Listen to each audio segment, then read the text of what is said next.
Assalamualaikum warahmatullahi wabarakatuh.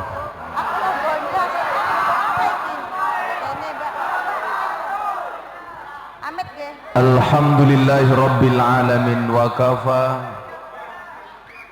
Assalatu wassalamu ala sayyidina Muhammadinil Mustafa wa ala alihi wa sahbihi ahli sidqi wal wafa. Rabbi shrahli sadri wa yassirli amri wahlul 'uqdatam min lisani yafqahu qawli. Amma ba'du. Hadratal muhtaramin, para masyayikh, para kiai, para habaib, tokoh agama, tokoh masyarakat, takmir masjid dan musola yang saya muliakan, para pejabat yang berkenan hadir dalam semua tingkatannya yang saya hormati, segenap panitia pengajian dalam rangka Maulidun Nabi Muhammad sallallahu alaihi wasallam yang saya banggakan, Bapak Ibu kaum muslimin wal muslimat, warga masyarakat Balikpapan rahimakumullah. Beli bawang keliru merica, Gus Miftah datang dengan membawa cinta. Dikatakan aradallah ang takuna mahbuban la muhibban. Silakan diatur Pak, agak sini biar mereka bisa melihat ke panggung. Ingat, mereka datang pengen melihat wajahku, tidak pengen melihat bokongmu.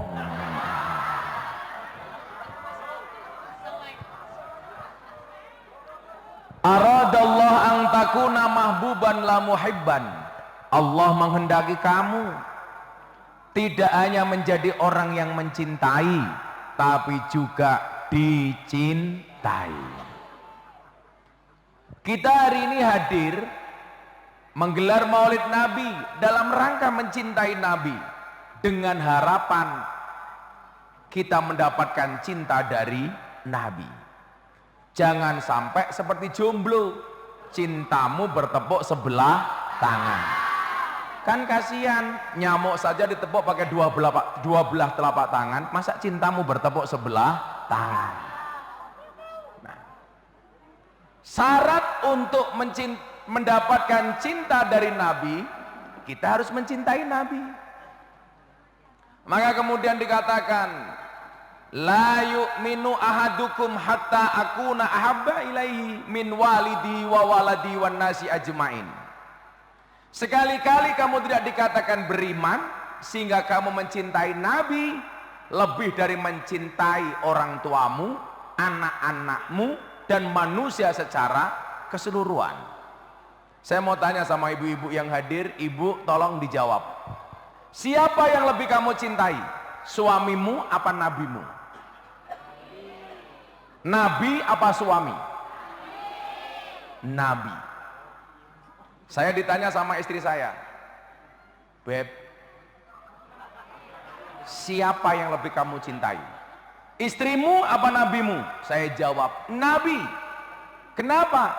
Nabi itu pasti membahagiakan. Istri kadang-kadang menyedihkan. Nabi pasti menyelamatkan. Istri kadang-kadang menyengsarakan. Ibu, suamimu di rumah lebih banyak membuat bahagia apa membuat susah, Bu? Kalau suamimu tidak bisa membuat kamu bahagia, katakan kepada suamimu, ajak duduk dia, bisikan kalimat di telinganya, Mas, ini sebenarnya rumah tangga apa rumah duka? Pertanyaannya, kenapa rumah tangga itu rumit? Iya, rumah tangga itu pasti rumit, karena kalau sederhana namanya rumah makan. Nabi tidak bisa diganti, istri macam-macam bisa ganti. Asik matamu, asik.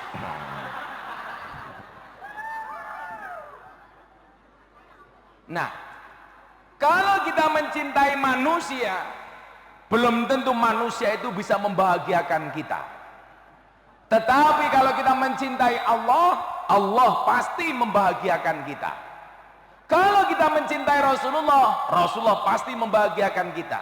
Maka dikatakan dalam Al-Quran, Kul in kuntum tuhibbunallah fattabi'uni. Katakanlah, jika kamu mencintai Allah, ikuti aku, kata Nabi. Kalau kamu mengikuti Nabi, yuhibbukumullah, maka Allah akan mencintaimu. Jadi kalau kita ingin dapatkan cintanya Allah, syaratnya adalah harus mengikuti kanjeng Nabi. Mungkin pertanyaannya begini, Gus, kalau kita harus mengikuti Nabi, apakah kita harus sama persis dengan Nabi? Jawabannya tidak, karena kita bukan Nabi. Coba kita lihat pelan-pelan, Bu. Apakah kita harus sama dengan Nabi? Walaupun Al-Quran mengatakan laqad kana lakum fi rasulillahi uswatun hasanah. Tapi sebelum itu saya sampaikan, mohon maaf, ada pertanyaan ke saya, Gus, apakah kiai itu untuk diikuti? Jawabannya tidak. Kiai itu tugasnya tidak untuk diikuti, tapi mengajak umat untuk mengikuti kanjeng Nabi. Kiai itu tidak harus dicontoh, tapi ngajak umat untuk nyontoh kanjeng Nabi. Loh, kalau anak hadroh mau mencontoh Gus Miftah, repot. Gus Miftah pengajian di lokalisasi bersama PSK, kamu mau ikut-ikutan, bahaya.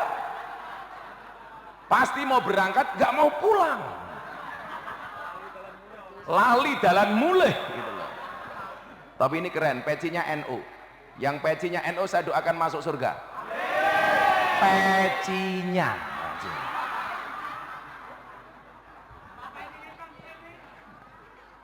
enak amat.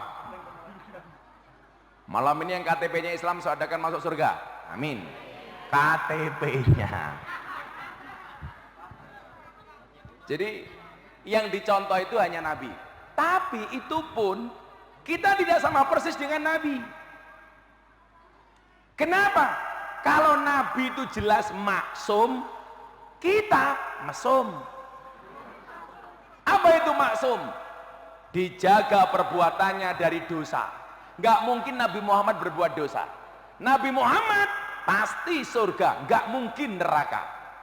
Maka itulah alasan kenapa Nabi Muhammad yang diperingati hari lahirnya, sementara kiai kalau meninggal, sementara kiai yang diperingati hari kematiannya, namanya haul. Kalau Nabi maulid, kalau kiai haul. Pertanyaannya, kenapa Nabi yang diperingati hari lahirnya, sementara kiai diperingati hari kematiannya? Jawabannya,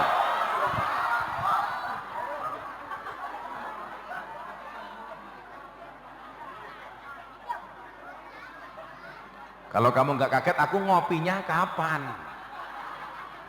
Itulah, kopinya enak, tapi sangit.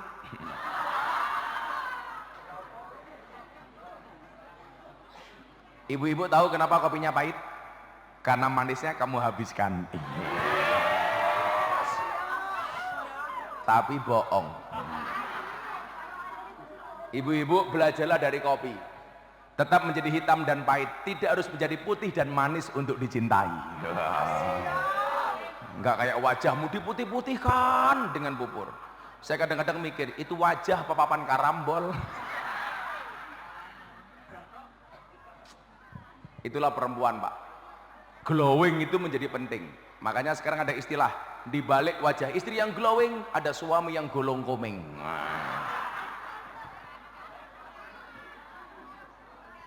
Saya kemarin ditanya sama istrinya Deddy Corbuzier, sudah sejak menikahkan dia saya belum ketemu. Kemarin ketemu, saya ditanya, Gus, ada nggak kriteria suami jahat? Oh ada. Siapa itu suami jahat? Suami yang mampu beli rokok untuk dirinya, tetapi tidak mampu beli skincare untuk istrinya. Santai Pak, masih awal. Mereka kita muliakan. Nanti malam kita bantai. Tapi saya sepakat, Bu, bahwa wajah itu perlu dirawat, bukan diedit. Saya itu tersinggung kalau ada mbak-mbak, ada mas-mas posting foto di Instagram, itu diedit cakep-cakep. Kasihan saya yang sudah cakep dikira editan. Tapi ibu tolong rawatlah wajahmu tapi juga kakimu. Perempuan tuh kan wajahnya wow, kakinya weh. Nah. Oh ning sawah raine glowing sikile ya Allah. Saya kalau ngomong cantik itu Pak, saya ingat dulu pesan kiai saya. Saya dulu sebelum menikah, kiai saya tanya begini nih sama saya. Ini sahabat saya Pak Surupani. Saya dulu tanya sama kiai saya begini, ini yang jomblo-jomblo tolong didengarkan. Ada yang jomblo di sini? Oh banyak. Pesan saya satu, janganlah kamu mati dalam keadaan jomblo. Kenapa? Karena Dajjal itu statusnya jomblo. Makanya kalau kamu mati dalam keadaan jomblo, saya curiga jangan-jangan kamu cucunya Dajjal gitu. Tapi nggak usah pacaran nak. Gus Miftah dulu nggak pernah pacaran. Saya dulu jomblo bukan karena nggak laku, tapi karena memang nggak ada yang mau. Tapi hari ini saya katakan, di balik kesuksesan seorang laki-laki akan ada banyak mantan yang menyesali. Iya. Kok aku nggak sama Gus Miftah ya? Telat. Dulu kemana aja? Ente kadang-kadang. Dulu mereka yang menolak saya, yang nggak mau dengan saya, mereka mengatakan begitu sulit.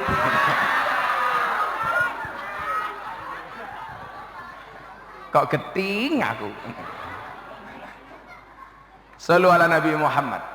Nah, memang benar Kanjeng Nabi itu adalah contoh yang sempurna, uswatun hasanah. Tapi pertanyaannya adalah, mungkin nggak kita sama dengan Nabi? Jawabannya tidak. Contoh sederhana, Nabi itu usia 25 tahun sudah kaya Pak. Walaupun Nabi tidak pernah nambang batu bara, tapi dia kaya 25 tahun. Beliau itu berdagang. Salah satu perusahaan yang dihandle oleh Kanjeng Nabi, perusahaannya Siti Khadijah. Itu perusahaan ekspedisi, pengiriman barang. Usianya Kanjeng Nabi 25 tahun, kaya raya. Saking kayanya, Nabi berdoa ini. Mau saya kasih doanya Nabi? Bismillahirrahmanirrahim. Allahumma ja'alni miskinan wahsurni ma'al masakin.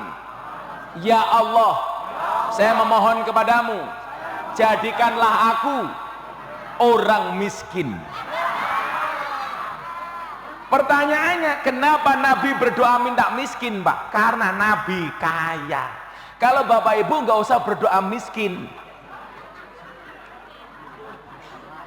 sudah faktanya. Artinya, kalau Anda harus mengatakan sama persis dengan Nabi, Nabi usia 25 tahun kaya, Anda tidak kaya, berarti Anda bid'ah. Karena tidak sesuai dengan Nabi. Makanya kalau orang mengatakan tidak sesuai dengan Nabi itu bid'ah, berarti kamu yang 25 tahun belum kaya, bid'ah. Lagi, Nabi itu menikah usia 25 tahun. Hari ini kalau ada warga Balikpapan usia di atas 25 tahun belum menikah, berarti bid'ah, dolalah, mesake. Kasihan. Dari mana nggak bisa sama Pak? Nabi 25 tahun menikah dengan janda usia 40 tahun. Itu artinya kalau kamu pengen sama dengan Nabi, wahai para pemuda 25 tahun, menikahlah dengan janda 40 tahun. Bedanya adalah Siti Khadijah itu walaupun usianya 40 tahun, penampilan dan modelnya seperti gadis usia 20 tahun karena dijaga oleh Allah. Lah, janda Balikpapan 40 tahun, ya Allah. STNK, setengah tua ning kewer-kewer. Siti Khadijah usia 40 tahun, mohon maaf Bapak Ibu, alisnya buntut kolo jengking, hidungnya bongkok semende kata orang Jawa, giginya seperti biji timun. Coba kalau saya lihat ibu-ibu di depan saya, giginya kayak biji timun, tapi timun tua tur rodok bosok. Beda. Makanya kalau mengatakan sama dengan Nabi itu nggak mungkin. Nabi Muhammad menikah dengan Siti Khadijah. Anda tahu mas kawinnya berapa? 20 ekor unta. Satu unta harganya 50 juta. Berarti mas kawinnya Kanjeng Nabi berapa? 1 miliar. Lah kamu pengen menikah kayak Nabi, mas kawinnya 1 miliar, nikahnya kapan? Jomblo sak modare tak kandani. Sangel-angel itu. Nggak bisa, Pak. Tuh pemuda-pemuda di belakang saya. Namanya hadir apa ini?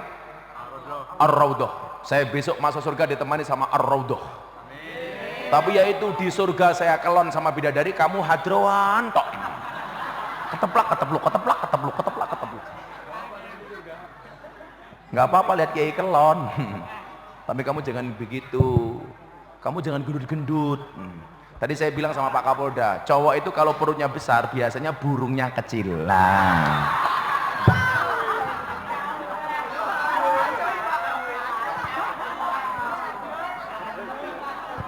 Dibuka sarungnya jangan-jangan isinya kayak pentil. Yang di belakang jawab, iya Gus kayak pentil, tapi pentil tronton. Shallu ala Nabi Muhammad. Nah, maka disitulah kemudian kita harus memetakan bagaimana mengikuti Nabi yang baik dan benar. Jangan sampai karena kebodohan kita mengatakan itu harus sama dengan Nabi padahal kita bukan siapa-siapa. Contoh, yang sering lagi marak, yang sekarang lagi marak. Pak, Bu, saya mau tanya sama ibu-ibu dulu. Poligami itu hukumnya sunnah apa mubah atau apa? Aku tanya ibu-ibu. Ibu-ibu dijawab, poligami itu hukumnya apa? Sunnah apa mubah apa wajib? Sunnah, mubah atau wajib? Aku tanya ibu-ibu, tolong ibu-ibu dijawab. Yang nggak menjawab saya doakan pulang suaminya poligami, amin. Kalau istri saya, Pak, alhamdulillah siap dimadu. Abah, saya siap dimadu. Syaratnya asalkan Abah mau diracun, matamu. Aku ngomong. Kalau Bapak pengen membedakan madu yang asli atau palsu, tanya saya, Pak. Saya ahlinya madu. Madu taruh di atas meja, dikerubuti semut, palsu. Berarti mengandung gula. Madu ditaruh di botol, dikocak-kocak dia goyang, palsu. Berarti mengandung air. Madu bawa pulang, istri marah, asli.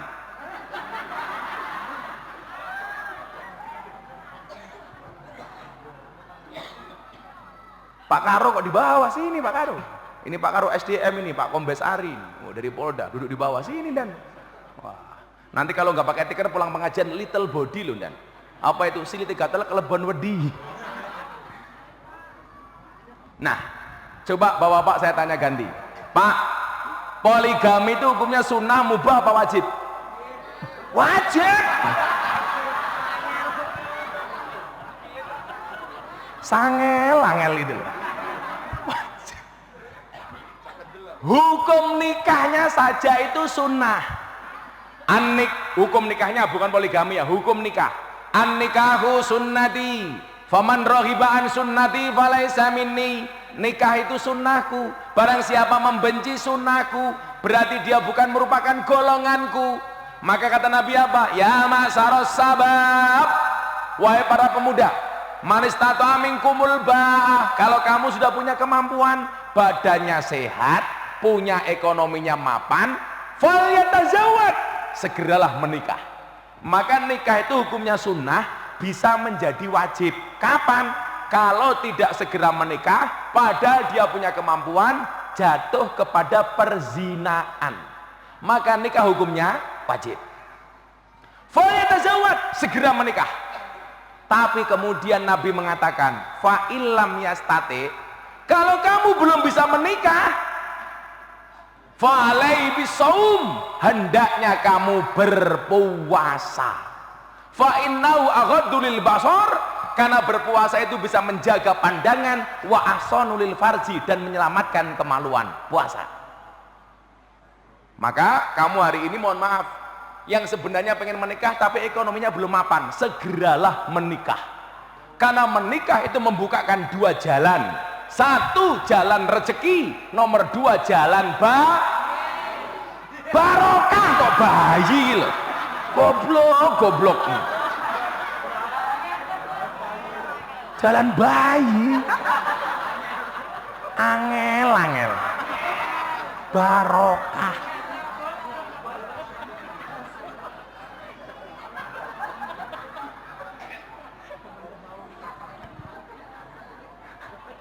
Jalan barokah. Bayi tenan. Kayaknya muridnya Samsudin ini. Kipasnya agak sini dong, panas banget. Agak maju dikit aja, Pak.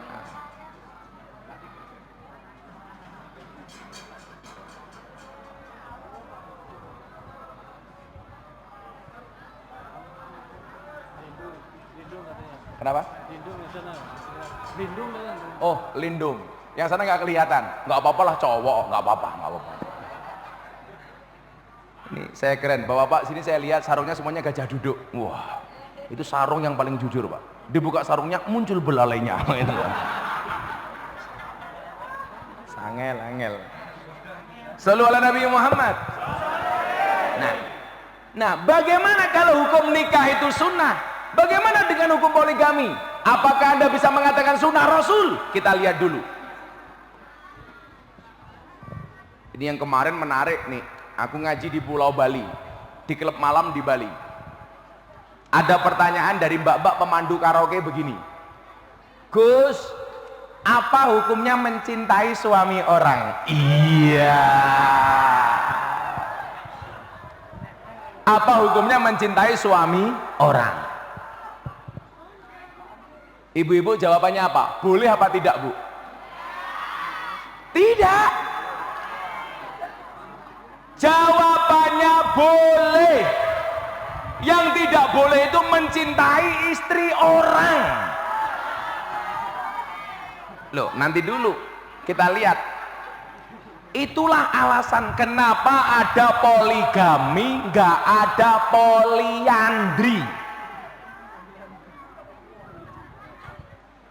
Gadis atau janda mencintai suami orang boleh, karena laki-laki boleh menikah 4. Tapi saya tidak mengatakan sunnah Rasul, boleh. Kenapa kok ada poligami nggak ada poliandri? Saya kasih contoh yang paling sederhana. Bu, Pak, lihat. Ini gelasnya 4, sendoknya 1. Gelasnya 4, sendoknya 1. Sendok ini masuk gelas pertama, gelas kedua, gelas ketiga, gelas keempat. Kalau terjadi apa-apa dengan gelas 4 ini, pertanggungjawabannya jelas. Siapa yang bertanggung jawab? Sendok yang 1. Yang jadi masalah itu kalau gelasnya 1, sendoknya 4.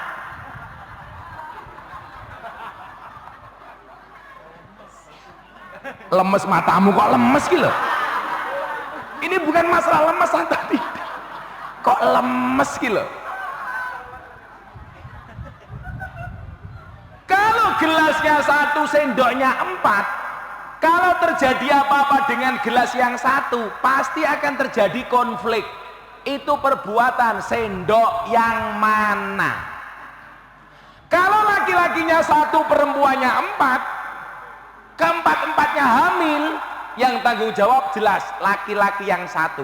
Yang menjadi masalah adalah perempuannya 1, laki-lakinya 4. Kalau hamil, anaknya siapa? Apa, Bu? Si Bram beramai-ramai, kayaknya janda ini kayaknya.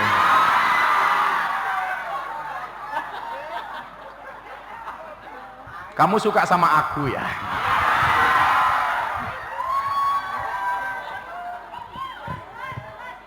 Waduh, Gus, muah. Kan kamu sudah tua, aku nggak mungkin sama kamu. Kalau aku mau sama kamu kan aku bisa mati duluan, kan aku bisa keracunan. Susu kadaluarsa. Urung ibu gaul. Itulah, karena memang hidup ini indah bila disertai dengan janda dan tawa. Lah itulah Pak, salah satu karakter zaman jahiliyah itu nyuwun sewu. Zaman jahiliyah itu salah satu keburukannya adalah cara mencari suami Pak. Persis seperti yang tadi saya sampaikan. Jadi dulu zaman jahiliyah Bapak Ibu, kalau ada anak gadis siap untuk dinikahi, maka nyuwun sewu Pak, rumahnya dipasang umbul-umbul. Kok rumah ada umbul-umbulnya, berarti ada anak gadis yang siap untuk dinikahi. Pemuda-pemuda yang tertarik dengan si gadis ini semuanya datang Pak. Caranya bagaimana? Kumpul dengan anak gadisnya. Begitu hamil, melahirkan, baru dilihat mirip siapa. Kok begitu lahir anaknya ganteng, rambutnya gondrong, kacamata. Wow, bapaknya Gus Miftah.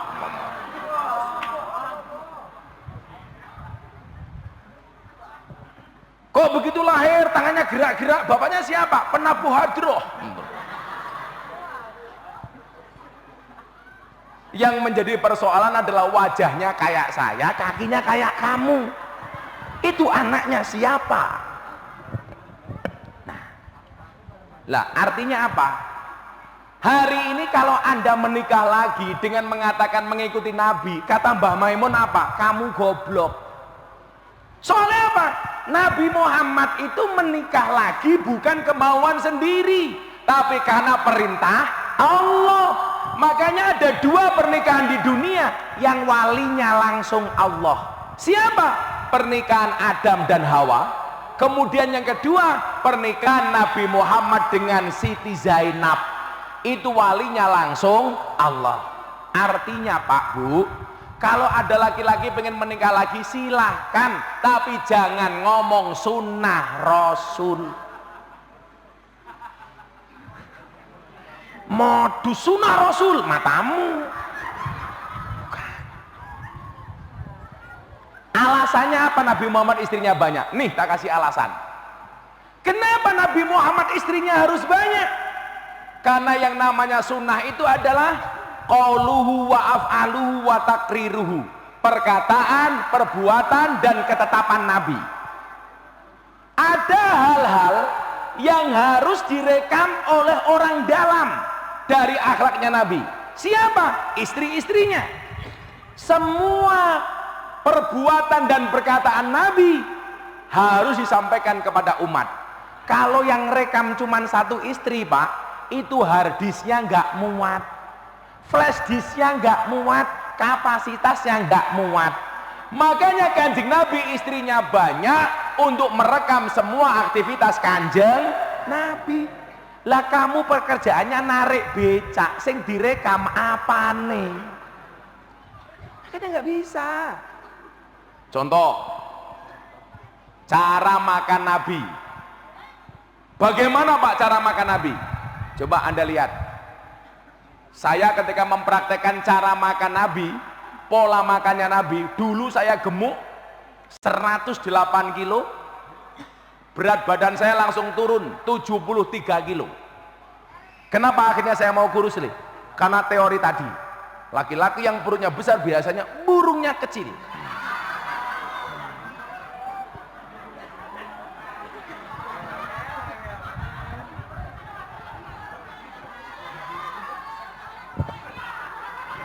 Langsung tarik napas.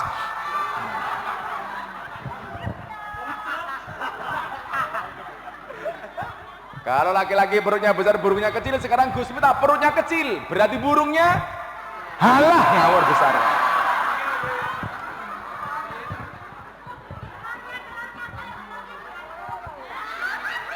Wah, telurnya digantung.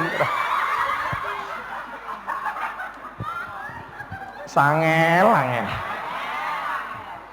Selalu ala Nabi Muhammad. Coba Bapak Ibu, pola makan Nabi. Jadi gini, Pak, Bu, kenapa Nabi itu sehat? Nabi itu usianya 63 tahun, itu sakitnya cuma 2 kali. Itu pun penyakitnya ringan, puskesmas, pusing keseleo masuk angin. Jadi nggak pernah kok Kanjeng Nabi stroke, jantung koroner, diabetes, nggak ada ceritanya. Kan nggak pantas masa Nabi kok stroke. Anda tahu stroke itu penyakit apa? Stroke itu penyakit yang diakibatkan gara-gara adanya ketidakseimbangan antara stroke gaji dan stroke belanja.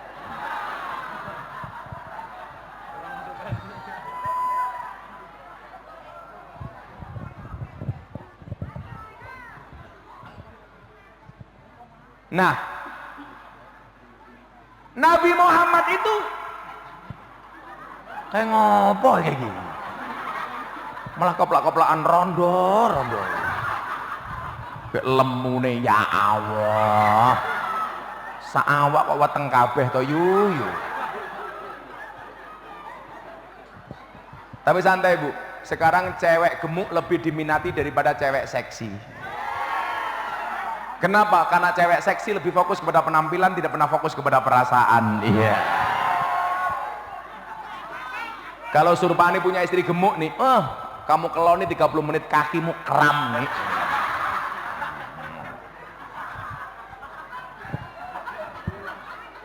Tapi sebenarnya tidak gemuk. Ada teori yang mengatakan 100 kg di bumi itu sama dengan 30 kg di Mars. Itu artinya Anda tidak gemuk, hanya salah planet.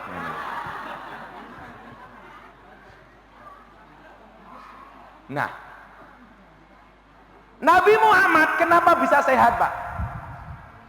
Kan saya punya teori, orang itu sakit atau punya masalah biasanya berangkat dari 4 hal: pola pikir, pola hidup, pola makan, dan yang keempat adalah kebanyakan pola. Kayak cahwi mulu, kebanyakan pola. Makanya nyuwun sewu, pola pikir itu harus sehat. Karena banyak orang sakit karena pikiran. Saya pernah ngaji Pak Bu di rumah sakit jiwa. Ternyata orang sakit jiwa itu dan malah nggak pernah sakit. Badannya sehat terus. Buktinya apa? Coba Anda lihat orang gila di pinggir jalan. Makan nasi busuk perutnya nggak mules. Kehujanan nggak pilek. Tidur di pinggir jalan nggak pakai selimut, nggak pernah masuk angin. Nggak ada orang gila kok minta keroan. Nggak ada. Lah, saya tanya sama dokter, kenapa orang gila itu kok badannya sehat terus? Jawabannya apa? Karena orang gila nggak pernah punya beban pikiran. Nah, makanya Bapak Ibu balik papan, kalau pengen sehat terus gampang, jadilah orang, loh, kok jadilah orang gila gimana toh? Jadilah orang yang tidak punya beban pikiran. Kok orang gila ini loh? Ketoknya kentir sawi.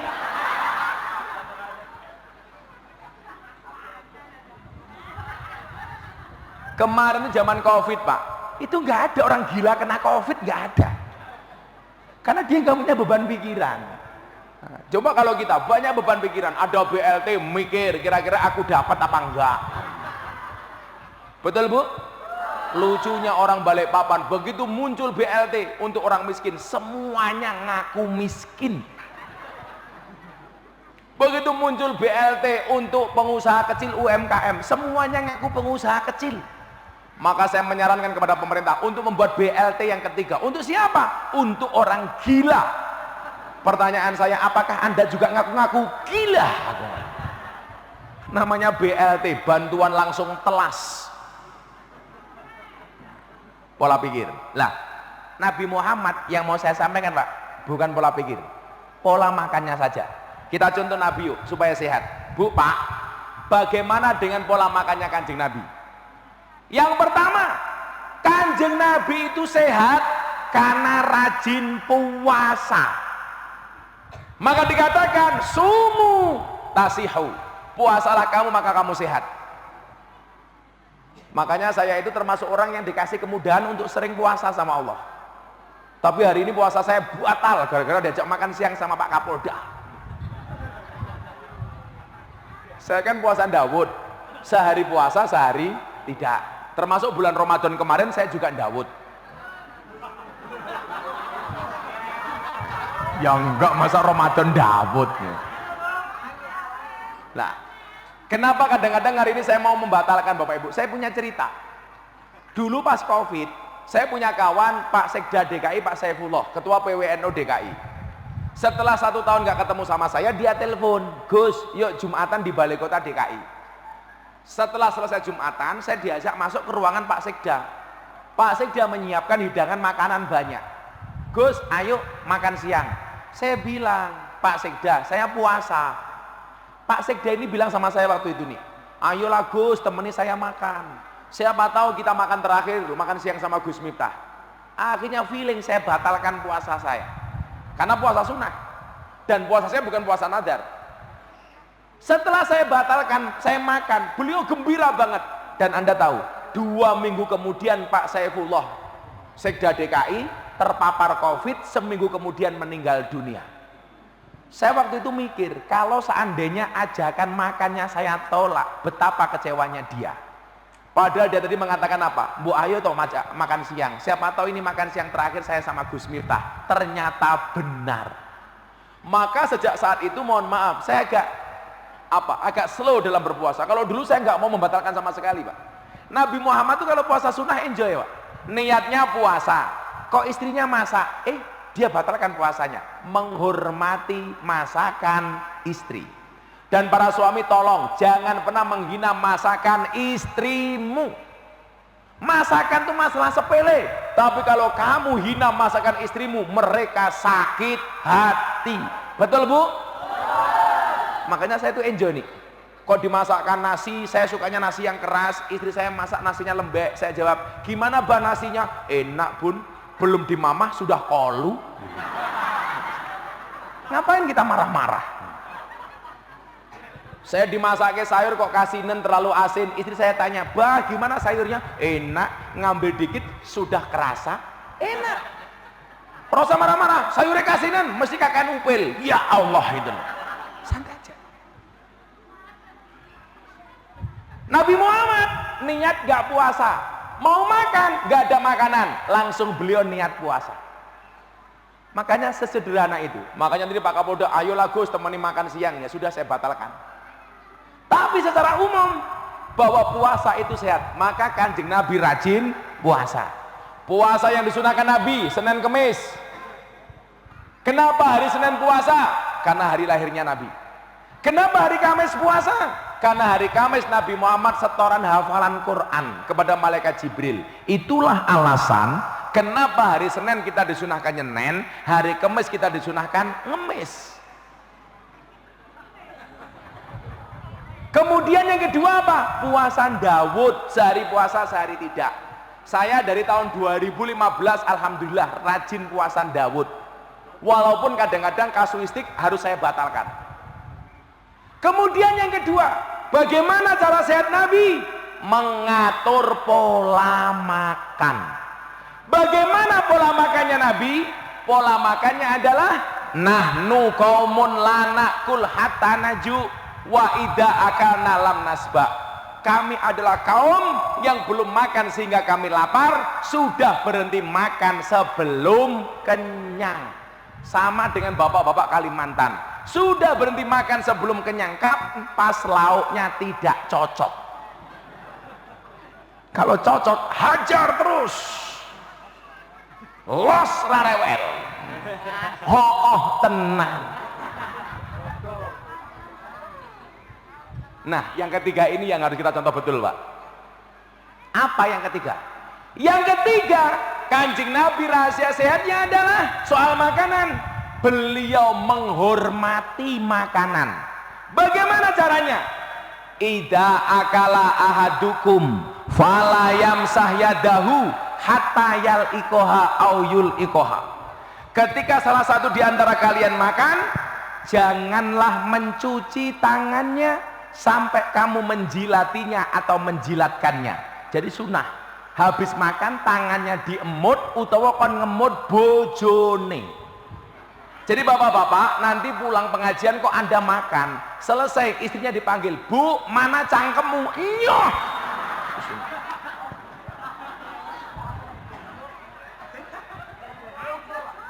Tapi ingat, hadis itu berlaku untuk pasangan suami istri. tidak sesama anggota tim hadroh, menjijikkan.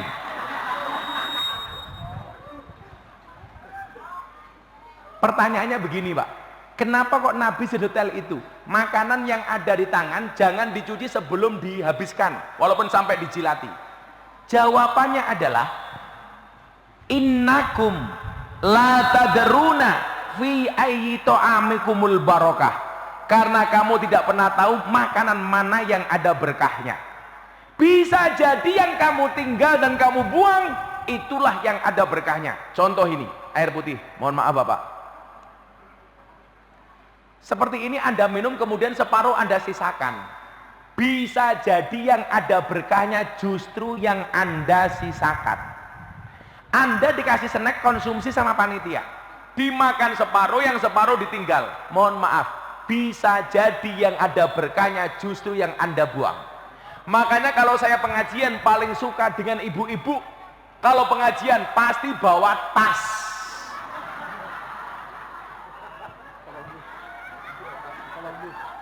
Apa itu kamu? Tujuannya cuma satu.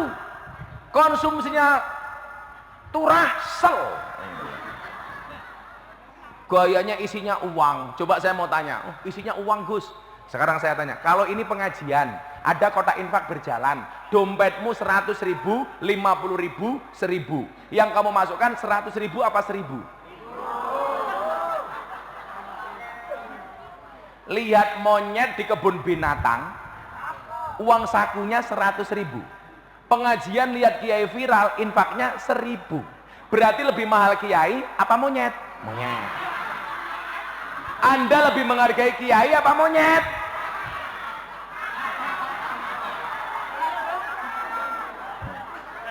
Kayaknya monyet lebih dihargai Pak. Buktinya apa? Pengajian dari tadi nggak ada tisunya. Oh ada.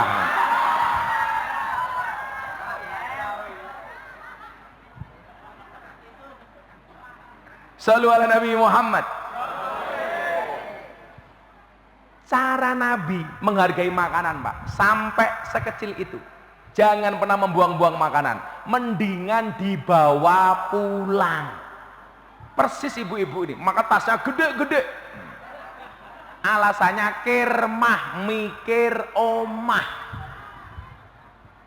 Makanya ngomong itu lemu-lemu, kakean mangan. Ciri-ciri orang gemuk itu kalau foto posenya miring, set. Karena khawatir perut lemaknya kelihatan. Nah, bagaimana cara kita mencontoh Nabi? Ayo, selawatan dhisik le. Kerja. Ora dolanan HP wae. HP ini keras yang gaya. Yo, selawatan yo. Minta selawat apa?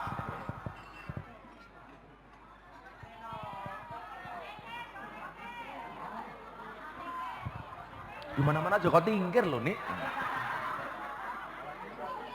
Joko Tingkir ngombe dawet, ora tau dikir endase mumet. Ngombe dawet ning isor uwit, ndase mumet ra duwe duwe. Udah Joko Tingkir nggak apa-apa. Ayo Le, siap-siap. Sudah disangoni belum? Ikhlas Pak. Oh ikhlas, yaudah. Ikhlas nih nggak usah disangoni, ikhlas. Ikhlas itu seperti keset. Artinya apa? Diinjak-injak tetap welcome.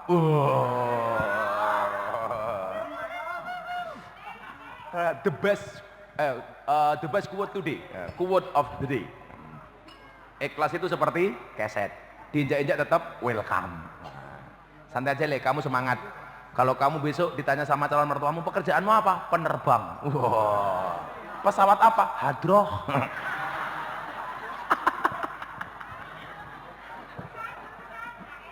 Oh, jurusan akhirat. Kita doakan ibunya itu segera berangkat ya.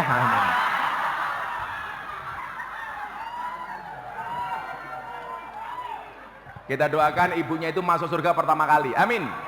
Berangkat setelah pengajian. Amin. Jadi berpengajian modar. Shallu ala Nabi Muhammad. Salatullah salamullah ala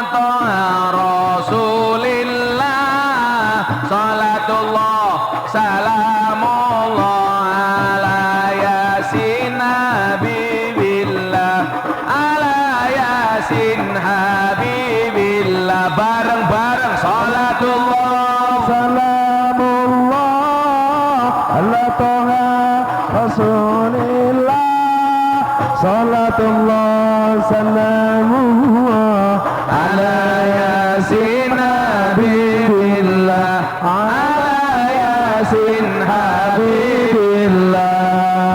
Joko tingkir minumnya kopi, apalagi kalau bukan kita siapa lagi.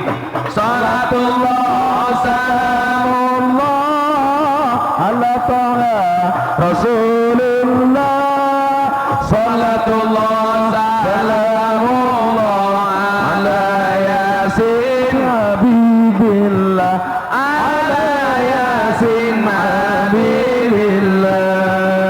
jalan-jalan ke Balikpapan, kotanya aman, bersih terjaga, sucikan hati, tetapkan iman, merah putih melekat di dada, merah putih melekat di dada. Salatullah Salamullah Ala Taha Rasulillah Salatullah Salamullah Ala Yasin Habibillah Ala Yasin Habibillah.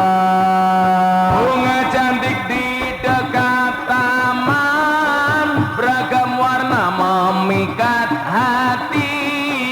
Mari rawat kebinekaan demi keutuhan NKRI, demi keutuhan NKRI. Salatullah Salamullah Ala Taha Rasulillah Salatullah Salamullah Ala Yasin Habibillah Ala Yasin Habibillah. Sallu ala Nabi Muhammad. Alhamdulillah. Dolan ning sawah adus ning kali, kayu nangka digawe lemari. Gus Miftah gagah lan sregep ngaji, akeh rondo sing njaluk dirabi. Tapi Gus Miftah ora sudi kok ora wani. Bukan masalah nggak berani, saya menjaga perasaan seorang istri. Karena saya punya prinsip, pasangan terbaik bukan yang datang dengan segala kelebihannya, tetapi yang tidak meninggalkan kita dengan segala kekurangannya. Kenapa saya ngomong seperti itu? Karena direkam kamera. Ayo bunda.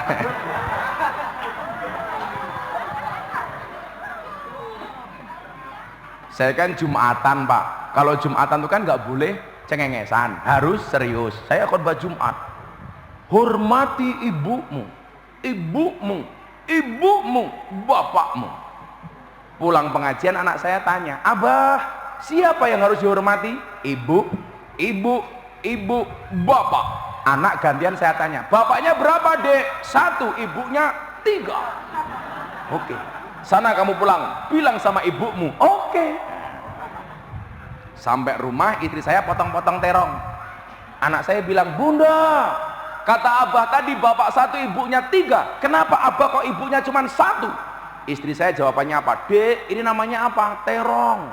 Jumlahnya berapa? 1. Kalau terong 1 mau dimakan orang 3, caranya gimana dek? Ya dipotong-potong bun. Sana bilang bapakmu. Sakit nih, hancur, mau diar. Tapi kalau toh saya nikah lagi, saya pengen menikah dengan orang Arab. Jadi kalau istri saya marah, saya menghormati kalian ibu-ibu. Ingat laki-laki, perempuan itu suci seperti sajadah. Kenapa? Karena di atasnya lah laki-laki bisa beribadah. Masuk? Makanya laki-laki semakin banyak sajadah semakin baik. Katanya tadi masuk. Laki-laki itu imam, perempuan itu makmum. Imam yang baik diikuti oleh banyak makmum. Betul Bu? Setuju Bu? Makanya bagi imam semakin banyak makmum semakin baik. Mau Bu? Pantesan masjidmu nggak makmur. Kamu nggak mau. Tadi siang kan saya bilang di dom. Dalam Al-Quran itu ada 4 macam tipe keluarga. Ada tipe keluarga Nabi Nuh, suaminya baik, istrinya nakal.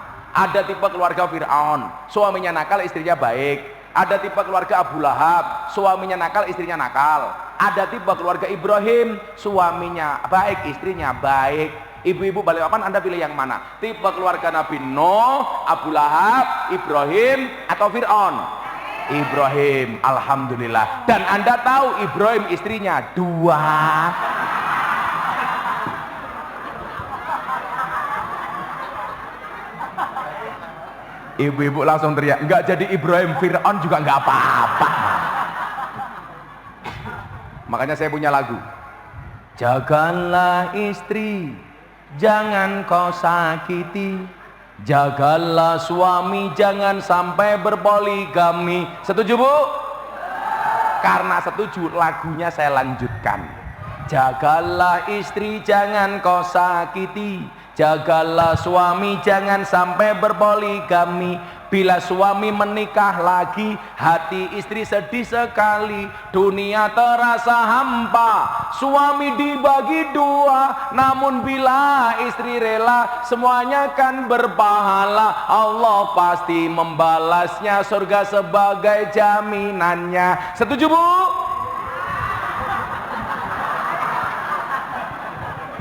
Angel dong ini. Tadi bilang setuju. Supaya suamimu tidak menikah lagi, ini caranya. Jagalah istri, jangan kau sakiti. Jagalah suami, jangan sampai berpoligami. Bila suami mulai tak betah, istri harus segera berbenah. Bila perlu pergi ke salon, biar tidak kelihatan on. Tuh dengerin perempuan. Arep pengajiane dandane wayu, lak ning omah ya Allah. Ipet-ipet gorengan kopi diseret sapi. Amit-amit ibu sai, kita line kotang petel dicemiteni. Ingat Bu, tetaplah make up dan dandan walaupun kamu sudah punya pasangan. Kenapa? Karena di luar sana pelakor lebih menakutkan daripada hantu kuburan. Lah pengajian ketemu Gus Tahayu nih, ya Allah wedak FIFA nomor 4. Iku yo ngono wis tuwa jilbabe pink ya Allah.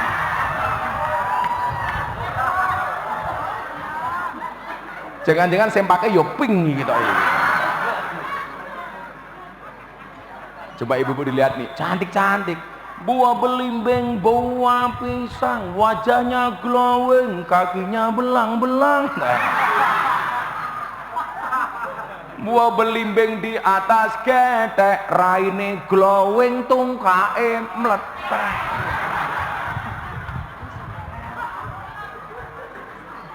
Terus pengajian luguh ngarepe kiai, tungkae slonjorke, ya Allah.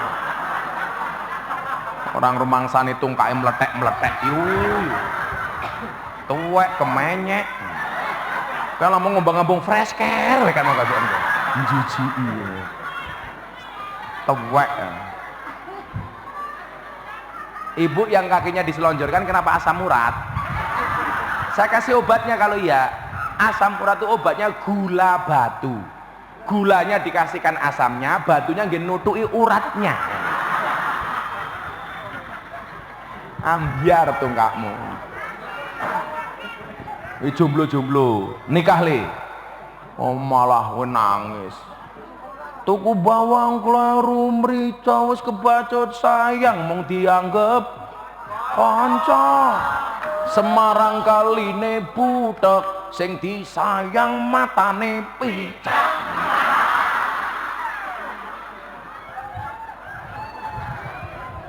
Ketua panitianya siapa ini ketua panitianya? Siapa ketua panitianya? Oh nggak ada. Oh mana orangnya? Oi ketua panitia, kamu di mana? Kamu jangan pergi. Nanti aku pulang nggak ada yang ngamplopi.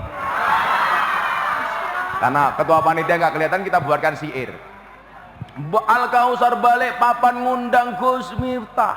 Ketua panitia nih lumayan gagah. Ono gajah adus ning belik, najan gagah manuke cilik. Kurang ajar, manuke ndelik kok piye iki lho. Manu kok ndelik iki piye to? Nah, Bapak Ibu, kita lihat. Kalau pengen mencontoh Nabi, lihatlah dalam 4 kategori. Berapa Bu? 4. Berapa Pak? 4. Tolong lihat jari saya, jangan lihat cincin saya. Malah pamer, copot kan aku malu. Ya, copot aja. Mudah-mudahan hilang. Saya pakai lagi. Pengajian amplopnya nggak jelas, kehilangan cincin. Kurang ajar, mudah-mudahan hilang. Jangan. Oh, sempat. Yowes dibalik, ini aja. Oh, podo.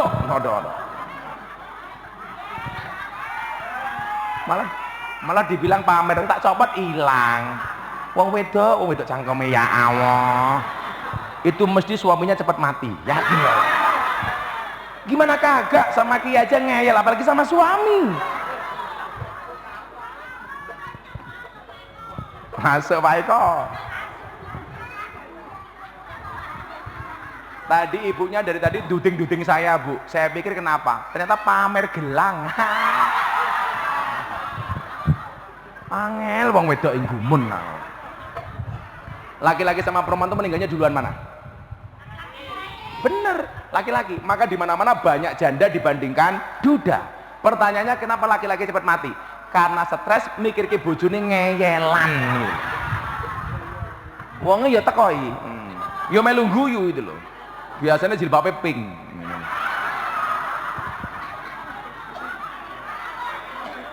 Yang jilbabnya coklat insya Allah lebih parah. Coba kita lihat 4 kategori. Saya sampaikan secara singkat, sudah jam setengah 12. Allah. Infak saya cerewet.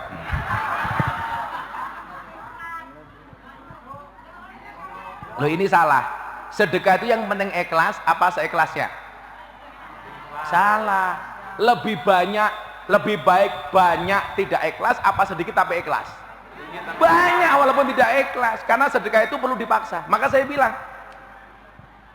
jangan bersedekah nunggu kaya, tapi sedekahlah sampai kaya. Bukan ke masjid nunggu tua, tapi ke masjidlah sampai kamu tua.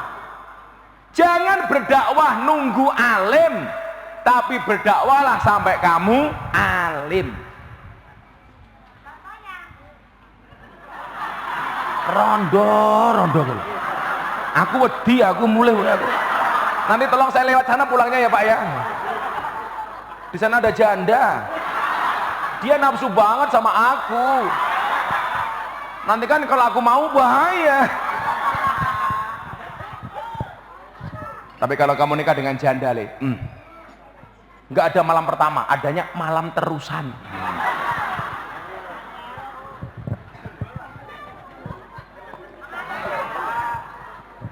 Pengalaman matamu, pengalaman. Angel ngono.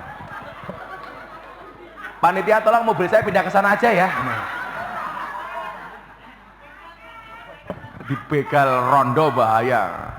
Makanya di Indonesia tuh bandara yang paling menyenangkan cuma satu, bandara di Surabaya. Bandara Juanda.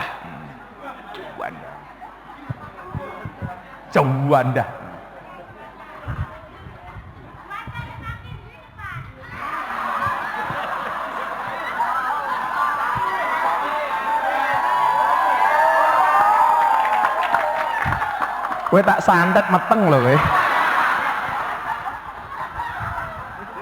Pasti bojonya stres itu Pak. Wah, ambune fresh kereng gua ya. Apa 4 hal yang bisa kita lihat dari Nabi kita petakan? Yang pertama, Nabi Muhammad sebagai orang Arab. Yang kedua, Nabi Muhammad sebagai manusia biasa. Yang ketiga, Muhammad sebagai Nabi dan Rasul. Yang keempat, Nabi Muhammad yang berkaitan dengan ibadah murni. Kita lihat satu-satu, Pak. Yang pertama, Nabi Muhammad sebagai orang Arab. Sebagai orang Arab, Nabi Muhammad punya kebiasaan menggunakan jubah. Jubah yang dipakai Nabi Muhammad itu sudah ada sejak sebelum Nabi Muhammad lahir. Jadi Abu Lahab, Abu Jahal, Abu Gosok sudah menggunakan jubah. Makanya jubah itu bisa dianggap sunnah, bisa dianggap budaya. Dianggap budaya karena jubah itu sudah ada sejak sebelum Nabi. Kenapa bisa dikatakan sunnah? Karena biasa digunakan oleh Nabi. Pertanyaan saya, apakah orang Balikpapan harus pakai jubah seperti Nabi? Jawabannya tidak. Kalau kata orang Rusia, hurra! Saya mau tanya, perintah nutup aurat itu budaya apa agama? Agama. Cara menutup aurat itu budaya apa agama? Budaya. Cara nutupnya itu budaya. Orang Arab diperintah, hei orang Arab, tutup auratmu. Bagaimana cara menutup aurat orang Arab? Dengan menggunakan jubah. Apakah orang Balikpapan harus menggunakan jubah? Jawabannya tidak. Begitu masuk Balikpapan, boleh pakai batik, boleh pakai hem, boleh baju koko. Siapa bilang ini baju muslim? Ini baju koko, berarti baju Cina. Kalau muslim baju gus-gus. Ini koko, Pak. Gus-gus kalau muslim, Pak. Begitu masuk Indonesia, boleh pakai sarung, boleh pakai celana jin setan demit iblis, boleh. Boleh seperti yang saya pakai. Mohon maaf, yang saya pakai ini namanya apa? Rok matamu ngawur. Ngawur. Masa kayak gini rok? Kan aku jadi malu. Bu, ini namanya apa? Malah kulot. Tok rung, katok sarung. Buka Gus matamu, buka Gus. Kepiye jewong buka Gus rene. Kamu nafsu amat sama aku. Aku duduk, kamu lihat kacamataku. Aku berdiri, kamu lihat katokku. Kan aku malu. Ini kalau dari depan seperti sarung, dari belakang seperti katok. Tak buka. Ora apa-apa, ora apa-apa.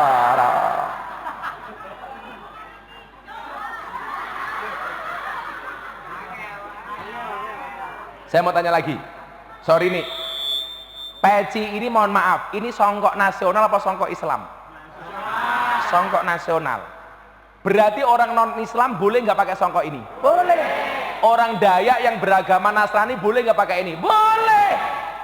Karena ini songkok nasional, nggak wajib orang Islam pakai songkok, maka Gus Miftah pakai blangkon. Ini budaya. Fungsinya sama, nggak nyegat rambut. Makanya saya ingat Deddy Corbuzier, saya ajak Jumatan pertama kali di Bintaro. Begitu Jumatan wartawan datang, Mas Deddy Corbuzier, kenapa nggak pakai kopiah, nggak pakai peci kayak Gus Miftah? Deddy tanya, peci itu fungsinya apa? Untuk nyegat rambut. Deddy, yang dicegat apanya? Kan orang botak.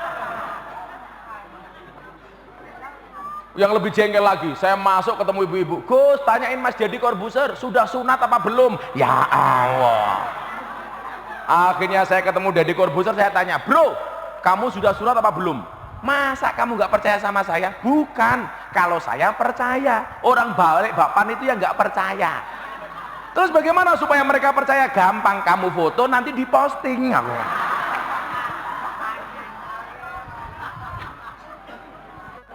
Jadi Jadi orang Balikpapan tidak harus pakai jubah, boleh pakai, boleh tidak. Pekerjaannya naik kelapa cari degan, kok pakai jubah? Ya Allah, bluluke nambah loro.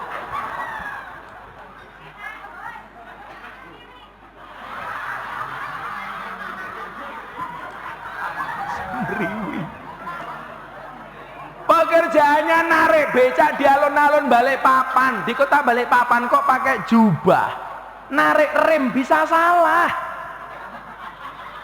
Becak itu remnya di mana Pak? Di bawah sadel. Kalau pakai jubah nggak mandek-mandek, salah yang ditarik.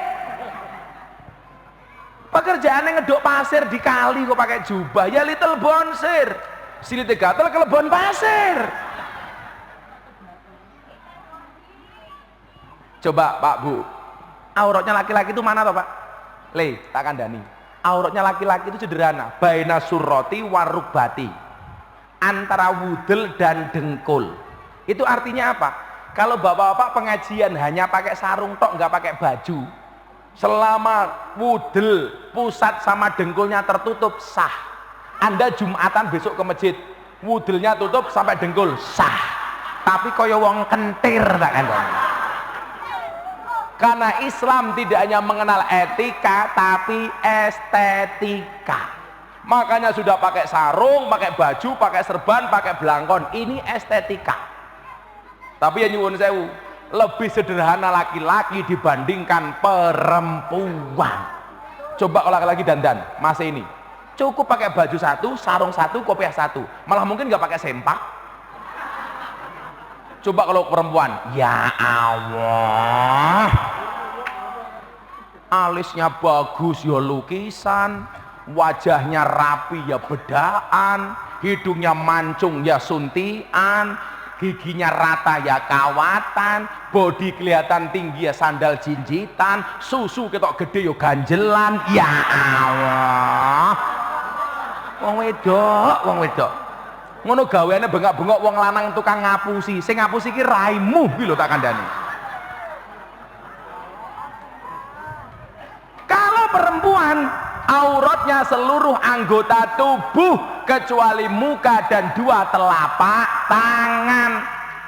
Bagaimana hukumnya nikob? Sekarang orang Arab sudah banyak yang melepas cadar, bahkan melepas jilbab. Kamu pakai nikob, pakai cadar, karmu enggak juga enggak apa-apa. Jangan yang merasa pakai nikob lebih baik yang tidak pakai nikob. Anda salah. Pakai cadar silahkan, enggak juga enggak apa-apa. Wong rai-raine dhewe. Ngopo ngurusi raine wong liya?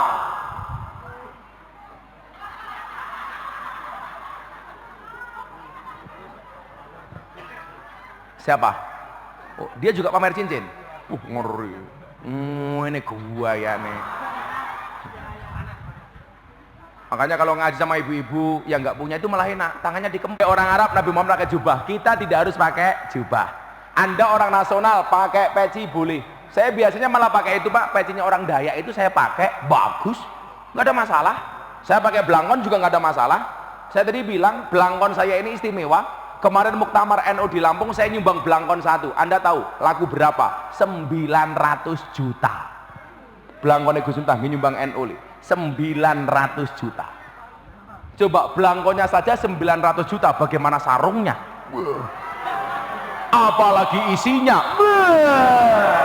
Isinya belangkon, Cok.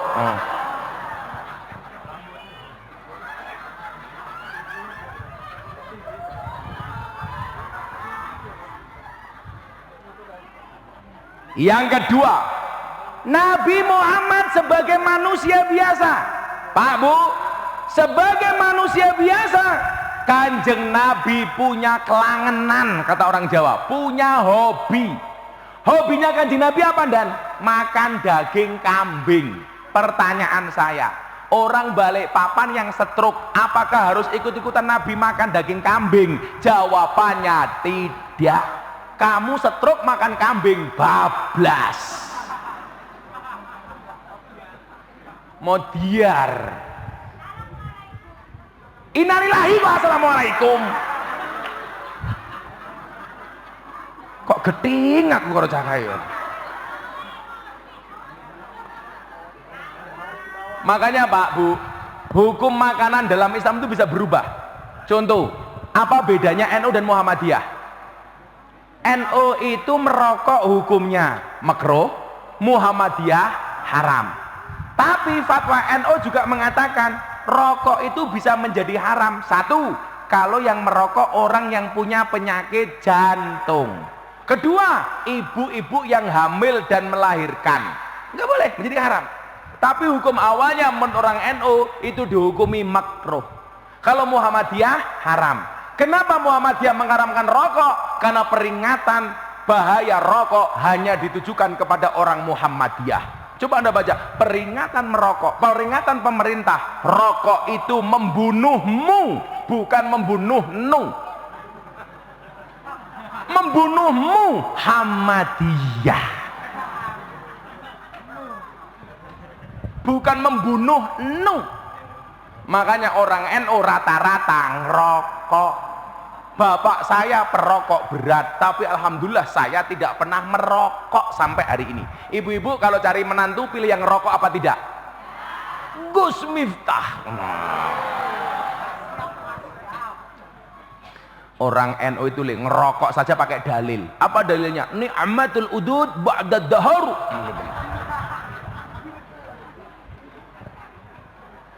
Bapak saya itu nih merokok berat. Akhirnya saya pulang, saya bawa buku bahaya merokok. Subhanallah, bapak saya langsung berhenti membaca.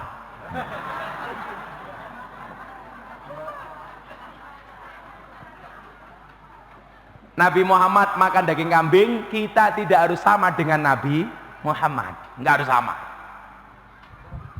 Ingat bapak-bapak, daging kambing itu tidak ada efek samping, tapi efek depan. Nggak paham. Daging kambing tidak ada efek sampingnya, tapi efek depan. Penyakit yang ditimbulkan adalah penyakit mah. Begitu makan daging kambing, langsung malamnya teriak, mamah, mamah.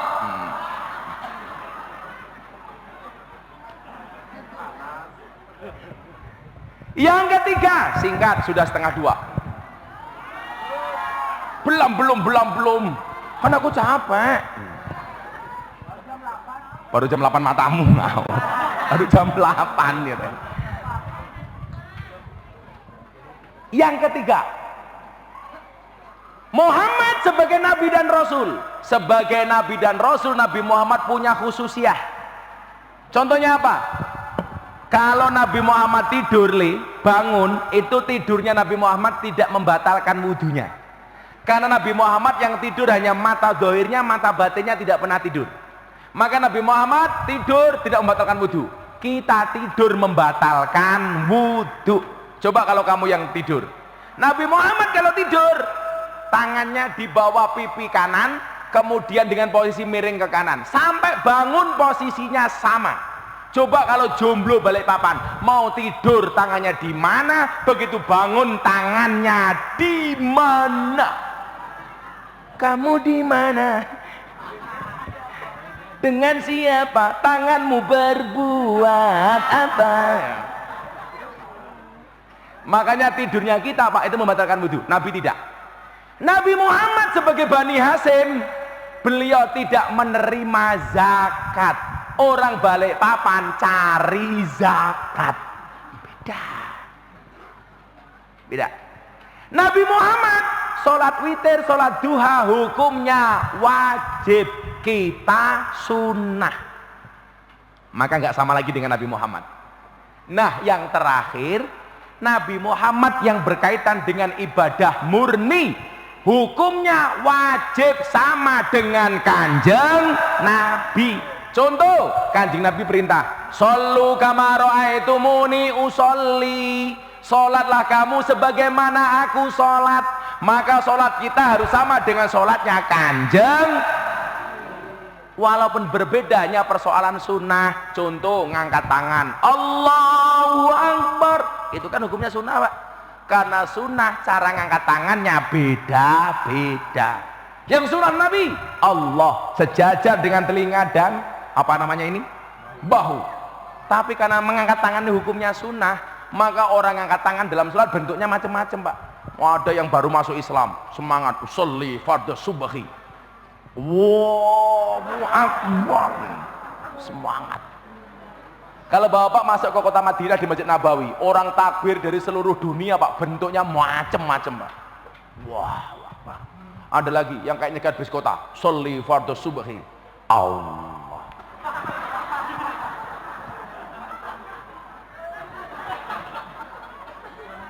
Ada lagi, Pak, yang takbirnya kayak pendekar. Sholli fardhu subhi. Allah. Wah, nah. Allah. Apa ya? Coba saya tanya. Iki jenenge apa nih ini? Apa namanya ini? Sedekap. Sedekap dalam suatu hukumnya apa? Sunnah apa wajib? Sunnah. Karena sunnahnya Nabi begini. Di atas pusat, di bawah dada. Allahu Akbar. Tangan kanan memegang tangan kiri.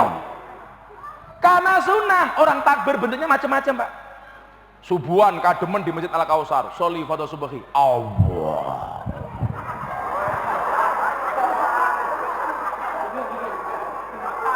Ada gini. Banyak saya lihat. Ada lagi, bulan puasa ibu-ibu perutnya lapar, sholli fardhu dzuhri. Allahu akbar. Ada lagi, Pak. Terlalu tinggi banget, sholli fardhu isya'i. Allahu akbar. Kayaknya belum terima BLT. Ada juga yang terlalu bawah, Allahu Akbar.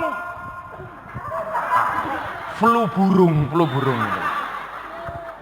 Ini sunnah. Yang tidak boleh cuma satu, jangan sholat dengan berkaca pinggang. Allahu Akbar. Lah ini nggak boleh. Nantang Israel pokoknya gitu loh.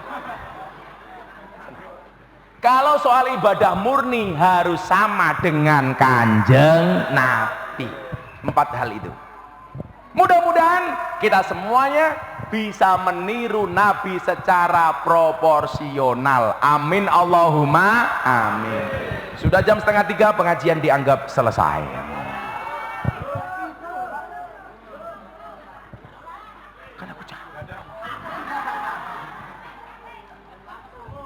Sampai subuh ya.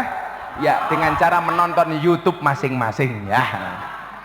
Kita membaca Hasbi Rabbi 3 kali, kemudian berdoa. Mudah-mudahan doa dan hajat kita dikabulkan oleh Allah Ta'ala. Amin Allahumma amin.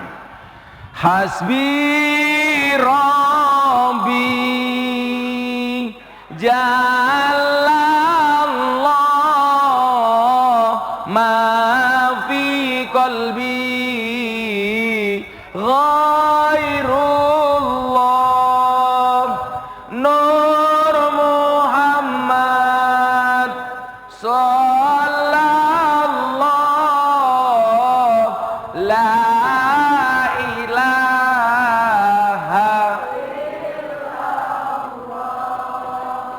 Hasbi Rabbi Jalallah ma fi qalbi ghairullah Nur Muhammad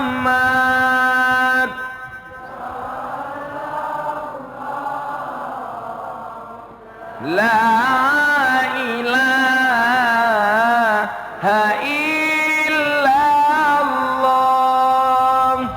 Hasbi Rabbi Jalallah ma fi qalbi ghairullah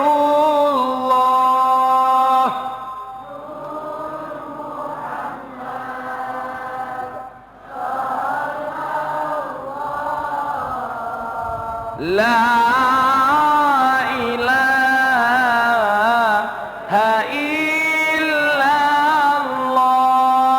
Bismillahirrahmanirrahim. Allahumma shalli ala sayyidina Muhammad wa ala ali sayyidina Muhammad. Walhamdulillahi rabbil alamin. Allahumma rzuqna istiqamah. Allahumma rzuqna bi ziyadatil ilmi war rizqi wal ibadah. Allahumma rzuqna ziyaratal Makkah wal Madinah. Allahumma rzuqna dzurriyyatan thayyibah. Allahumma rzuqna ahlan sakinatan mawaddatan warahmah. Allahumma rzuqna bi alfi quwwah. Allahumma rzuqna bi alfi barakah. Allahumma rzuqna bi alfi karamah. Allahumma rzuqna min ahli sunnah wal jamaah. Allahumma rzuqna bi husnil khatimah wa na'udzubika min su'il khatimah wa adkhilna jannata ma'al abrar ya azizu ya ghaffar ya rabbal alamin walhamdulillahi rabbil alamin. Untuk semua panitia terima kasih. Assalamualaikum warahmatullahi wabarakatuh.